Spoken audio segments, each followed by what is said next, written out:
Мына кече күнү эле жалпыга маалымдоо каражаттарында маалымат тарады. Казакстан Айыл чарба министрлиги жарыя кылды. Мына Кыргызстандан келип кирип жаткан айыл чарба продукцияларына картошка, алма, хурмага фитосанитардык карантин кийирип атат да, ошондо кийирилди. Бул маалыматында айтылып атат, мына 2018-жылы 2 айда мына январда 465 ушундай случай болду. Ушул карантиндин талабына жооп бербеген продукция Кыргызстандан кирген депчи. Анан дагы бир жагын карап көрсөк, мында кандай болуп атат өкмөт? Биз деген бүткүл дүйнөлүк соода уюмунун мүчөсүбүз, Евразиялык экономикалык союздун мүчөсүбүз. Алар деген бизге алдын ала айтып, бир анан кириш керек эле да. Түшүнүксүз болуп атат да. Кандай болот? Дагы мына биздин дыйкандар, фермерлер анысы кыйналып атат. Мына Ысык көлдө картошкабыз такыр баасы түшүп кеткен. Казакстанда запрет кылып койсоң, эртең кандай болот андачы? Канча жашашат эл? Ушуга эмне себептен ушуга жол берилип атат? Шуну да бир айткым келет да.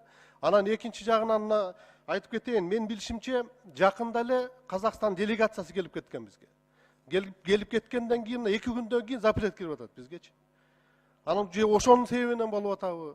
Мына өкмөттүн өкүлдөрүнө айткым келет, өзгөчө белгилеп, мына президентибиз барып, Казакстан мамлекет президенти менен сүйлөшүп, бүт барьерлерди алып келген. А бул жерде кандай болуп атат? Андача кайра кирип калып атпайбы барьерлерибизчи?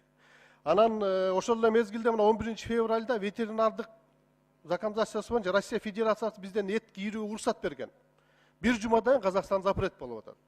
Мунун үстүндө иштеш керек да өкмөт. Алдын ала айтыш керек, элге жеткириш керек, ушундай болот же болбойт деп. Биз жаман бир окуяны өткөнбүз 2017-жылы.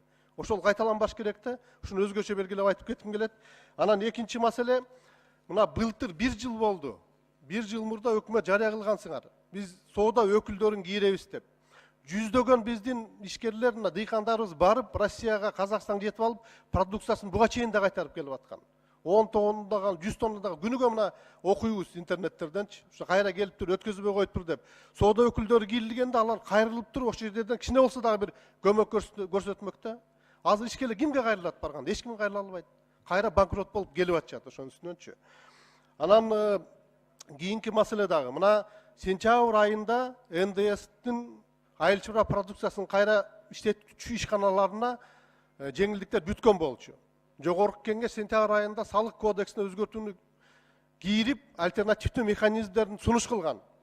5 ай өттү, мен өкмөт токтомуңарды көрбөй атам. Өкмөт токтому давно чыгып, жаңы жылга чейин ал иштеп калыш керек болчу. Кайсы перечень, эмнелер кирет ага?